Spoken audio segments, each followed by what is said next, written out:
आज हम बात करते हैं, कल आप लोगों ने पढ़ा था किसके बारे में, नाउन के बारे में, संज्ञा के बारे में ना।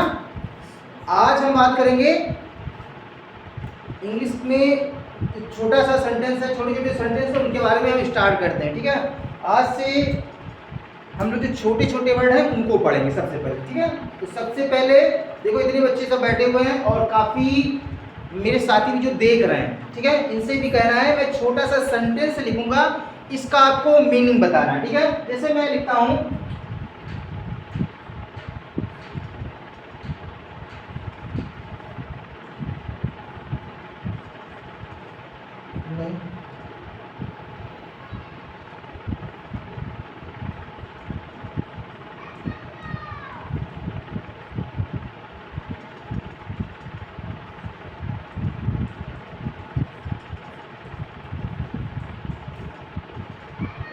चलिए दोस्तों इस सेंटेंस का आप मीनिंग बताइए, ये ट्रांसलेट कैसे होगा।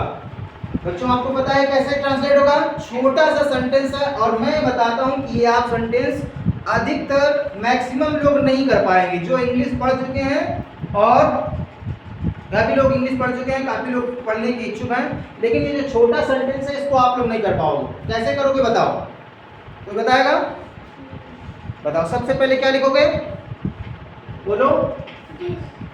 सबसे पहले क्या लिखोगे, वन, फिर वॉज लिखोगे ना, वॉज, फिर क्या लड़के का क्या होता है, बॉय, ऐसे ना, ऐसे ऐसे लिखा जाएगा।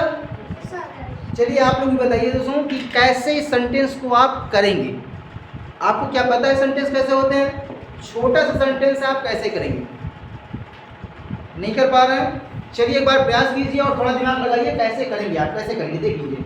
लिखा हुआ एक लड़का था, या आप ऐसे लिख सकते हैं एक राजा था।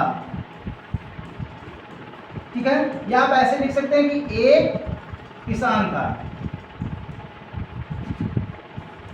चलिए बताइए छोटा सा सेंटेंस है, इसको आप कैसे करेंगे। मैं जानता हूं बहुत से जो हमारे बच्चे जुड़े हुए हैं और वो नहीं कर पाएंगे सेंटेंस को। अच्छा करना क्या है, ये चीज समझिए थोड़ा। देखिए अगर ये छोटे छोटे सेंटेंस नहीं आ रहे, अगर मेरे पास दो चीजें हैं, एक तो मेरा चैनल है ट्रिकी जीके,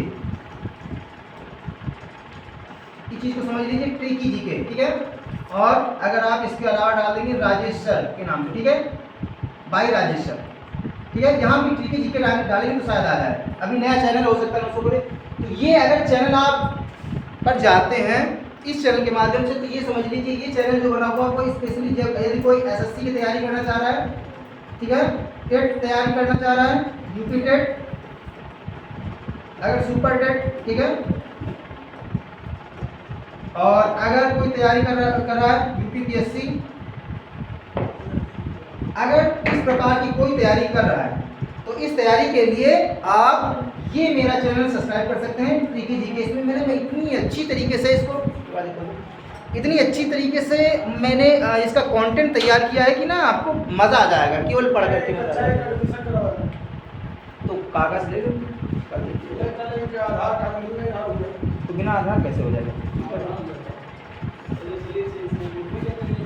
तो ये आप क्या करेंगे, ट्रिकी जीके को आप फॉलो कर लीजिए, सब्सक्राइब कर लीजिए। इसमें आप इसमें कंटेंट बहुत ही प्यारा है, आप एक बार खाली देखिए समझ में आ जाएगा। और अगर आपको तैयारी करनी है 1 to, बहुत से ऐसे हमारे हैं जो केवल थोड़ा एंजॉय के लिए ज्ञान भी प्राप्त करना चाह रहे हैं और एंजॉय के लिए अगर आप तैयारी करना चाह रहे हैं, कुछ सीखना चाह रहे हैं, तो 1 to 12 और प्लस अन्य जो इम्पोर्टेंट चीज़ें उनके लिए मेरा चैनल है ब्राइट, ऐसे डायल कीजिए ब्राइट, BRIGHT, ब्राइट फ्यूचर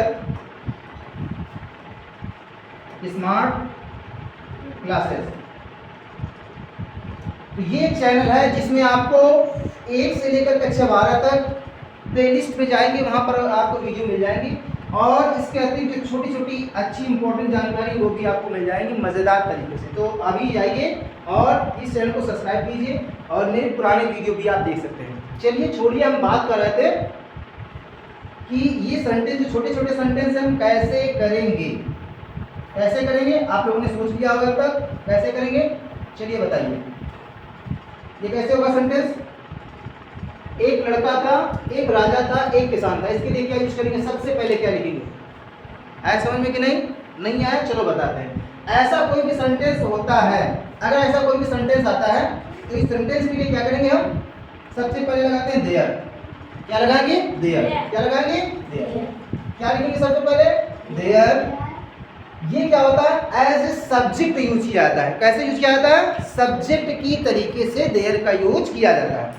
वैसे देयर का यूज क्या होता है?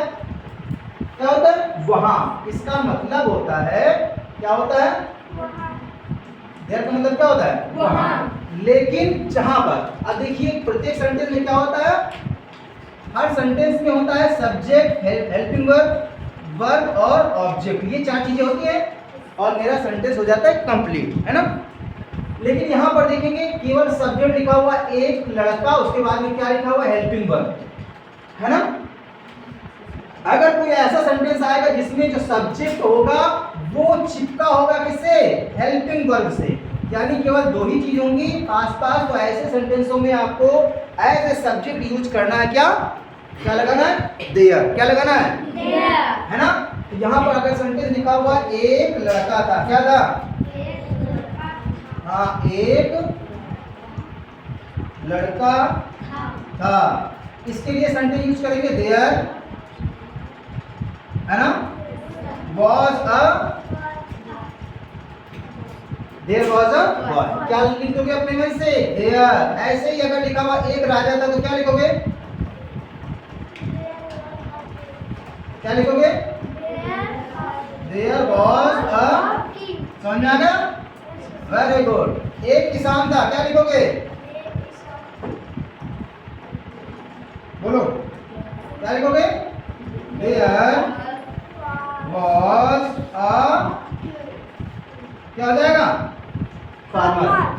There was a farmer. समझ में आ रहा है कि नहीं? Yes sir. तो अब थोड़ा समझ में आ गया कि जहां पर एक जो सब्जेक्ट होगा वो हेल्पिंग वर्ब से लगा हुआ होगा, ऐसे सेंटेंसों में क्या लगाएंगे हम? अपने मन से लगा देंगे देयर। समझ में आया कि नहीं? अब हम छोटे छोटे सेंटेंस बनाएंगे, है ना? चुटकियों में बनाएंगे और ये बन जाएगा। चलिए देखते हैं।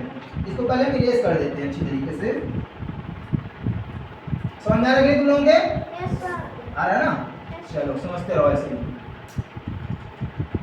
हाँ, तो अब देखिए यूज ऑफ देयर, ठीक है? Use of their. अब हम देयर के बारे में अच्छी तरीके से पढ़ेंगे सेंटेंस। अब मान लीजिए सेंटेंस लिखा हुआ है, कहीं कहीं पर स्टार्टिंग में प्रीपोजिशन अगर आ जाए, तो अगर प्रीपोजिशन आएगी, प्रीपोजिशन क्या होता है ये सुनिए। जैसे लिखा हुआ है, हाँ ये क्या है? ये क्या है कमरे में? फैन। यानी कमरे में क्या है? फैन, यानी पंखा, है ना? सेंटेंस अगर ऐसा आ गया कि कमरे में क्या है? पंखा है। और दूसरा सेंटेंस बताओ। जेब में मोबाइल है ना? चलो, जेब में मोबाइल है। और बताओ इजी सेंटेंस। ऐसा सेंटेंस बताना कि यहाँ पर मैंने बात किया है कि प्रीपोजिशन आ जाए, में आ जाए, को आ जाए, पर आ जाए, ये प्रीपोजिशन होती है। आगे बताएंगे प्रीपोजिशन क्या होती है, कि अभी हम स्टार्ट कर रहे हैं। कमरे में पंखा है, जेब में पेन है, और क्या लिख सकते हो? चलो, गाड़ी में पेट्रोल है ना? और बताओ, और बताओ। पेट्रोल में डीजल। चलो, फिर लिखते हैं रोड पर गाड़ी है। और बताओ, गांव में कुआं है। और बताओ, और बताते रहो सेंटेंस। हाँ चलो, मेज पर पेन है ना? और बताओ। अब ये चुटकियों में ऐसे करोगे ना, ऐसे सॉल्व हो जाएगा। बस बताओ, और बताओ सेंटेंस ऐसा ही। स्कूल में क्या है? हाँ, स्कूल में बच्चे हैं। बच्चे कैसे हैं? अच्छे हैं। अच्छे हैं, खराब है? अच्छे हैं। बच्चे कैसे होते हैं? अच्छे। स्कूल में बच्चे हैं। और बताओ, ये क्या है? हाँ, मेज पर बोतल है ना? चलो ये भी लिख लो, मेज पर क्या है? बोतल है। है ना, छोटे छोटे सेंटेंस है। कैसे करेंगे, देखो कमरे में पंखा है। चलो पहला सेंटेंस करते हैं। देखो यहाँ पर क्या है, यहाँ पर किसका यूज बता रहे हैं, देयर का। मतलब मैंने फिर बताया, देखिए कहीं पर ये प्रीपोजिशन वर्ड आ जाए, प्रीपोजिशन अगर आ जाती है, अगर आ जाएगी कोई भी प्रीपोजिशन, ठीक है, अगर प्रीपोजिशन आएगी, अगर आ जाए प्रीपोजिशन, प्रीपोजिशन क्या होता है, में, को, पर, है ना, ये से, अगर ये भी वर्ड आ जाए तो ऐसे जो वर्ड होते हैं, इनसे पहले वाला जो वर्ड होता है, ये वाला वर्ड हमेशा लिखा जाएगा बाद में। कहाँ लिखा जाएगा, बाद में। कहाँ लिखा जाएगा, बाद में, है ना, इसको बाद में लिखेंगे। तो ये जब बाद में लिखेंगे तो ये बचा ये वाला केवल, और बचा ये। और ये क्या है, पंखा। पंखा क्या है, मेन, यानी सब्जेक्ट है कि नहीं है, क्या है, पंखा क्या है, सब्जेक्ट यानी मेन, है ना, क्योंकि आप किस चीज के बारे में बता रहे हैं, कमरे में क्या है, पंखा है, मेन पंखा बताना चाह रहे हैं। इसमें क्या बताना चाह रहे हैं, जेब में क्या है, मोबाइल है। मेन क्या बताना चाह रहे हैं, मोबाइल को। तो ये जो मेन होता है ना, ये मेन होता है, क्या होता है, इसे कहते हैं सब्जेक्ट। हिंदी में कहते हैं, क्या करते हैं, कर्ता, है ना। चलो अब ये समझो, तो ये जो तुम्हारा सब्जेक्ट है वो किसके पास में है, हेल्पिंग वर्ब के पास में। इसे कहते हैं जो लास्ट वाला वर्ड होता है, ये क्या है, बताओ, ये क्या है, ये क्या है, ये क्या है, ये क्या है, हेल्पिंग वर्ब। हेल्पिंग वर्ब यानी सहायक क्रिया, क्या है, हेल्पिंग वर्ब। हाँ, अब हम क्या करेंगे, और अब हम करेंगे सॉल्व। सबसे पहले क्या करना है, अपने मन से क्या लिखना है, सब्जेक्ट के रूप में क्या लिखना है, देयर। क्या लगाना है, देयर लिख दो, देयर। फिर क्या लिखोगे, है की अंग्रेजी क्या होती है, बोलो, है की अंग्रेजी क्या होती है बेटा, इज ना। देयर इज क्या, क्या क्या क्या, फैन। कहाँ, में की अंग्रेजी क्या होती है, in the room. There is fan in the room, है ना कि नहीं सर, कितना इजी है। चलो दूसरा देखो, जेब में मोबाइल है। कहाँ है, जेब में। सबसे पहले क्या लिखोगे, देयर। फिर क्या लिखोगे, इज। फिर क्या लिखोगे, मोबाइल। कहाँ, इन द पॉकेट। मोबाइल कहाँ है, पॉकेट में है। तो क्या लिखोगे, there is mobile in the pocket. गाड़ी में पेट्रोल है, गाड़ी में पेट्रोल है। तो भैया गाड़ी तो लिखेंगे बाद में, सबसे पहले लिखेंगे क्या, देयर। फिर क्या लिखेंगे, फिर क्या लिखेंगे, पेट्रोल। हाँ, क्या लिखेंगे, पेट्रोल। फिर क्या लिखेंगे, कहाँ, पेट्रोल कहाँ है, में की अंग्रेजी, इन द। गाड़ी को बाइक बोल सकते हो ना, क्या बोलेंगे, बाइक बोल देंगे, ठीक है। फिर रोड पर गाड़ी है। कहाँ है, रोड पर, है ना। सबसे पहले क्या लिखोगे, क्या बच्चा, देयर इज क्या, गाड़ी। देयर इज, गाड़ी को क्या लिख सकते हो, बाइक। हाँ, बाइक लिख, चलो बाइक लिख।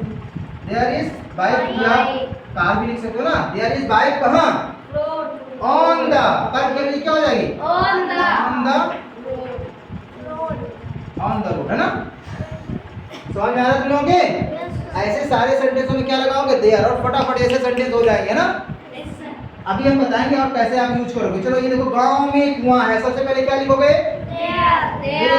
फिर क्या लिखोगे, इज। फिर क्या लिखोगे, वेल। हाँ, कहाँ, इन द विलेज। है इजी नहीं इजी है। अच्छा और बताओ, मेज पर पेन है। तो सबसे पहले क्या लिखोगे यहाँ पर, देयर। बोलो, डर का देयर। क्या लिखोगे, देयर। फिर क्या लिखोगे, इज। क्या, देयर इज क्या भैया, पेन। कहाँ, ऑन द टेबल, है ना। समझ में आ रहा है। स्कूल में बच्चे हैं, स्कूल में क्या हो जाएगा, देयर इज, हाँ क्या हो जाएगा, हाँ बोल दिया करो, कुछ भी जो मन में आए उसको बोल दिया करो, ठीक है, बोलना बहुत जरूरी है। देयर इज चिल्ड्रन, हाँ चिल्ड्रन। कहाँ, कहाँ भैया, इन द स्कूल। चलिए ठीक, ये भी सही हो जाएगा। अब मेज पर बोतल है, चलो ये क्या हो जाएगा? There is bottle. कहाँ? इन द, नहीं सॉरी, ऑन द। देखो जब कोई भी चीज किसी सरफेस पर होगी ऐसे टच करती हुई तो ऑन बोलोगे, यही चीज किसी के अंदर होगी, अंदर होगी तो क्या बोलोगे? इन बोलोगे। समझे कि नहीं? किसी सरफेस पर ऐसे तो ऑन, ऐसे अंदर तो इन, थोड़ा सा ऊपर है ऐसे तो अपॉन। अभी आगे बताएंगे, ठीक है, ये चीज बताएंगे अभी, इसको सुनो। देयर इज बॉटल, कहाँ पर है bottle? On the table. Very good. ओहो, आएगा समझ में? आगे समझ में? चलो इसको नोट कर लो, फिर आगे और पढ़ाते हैं ना। नोट कर लो।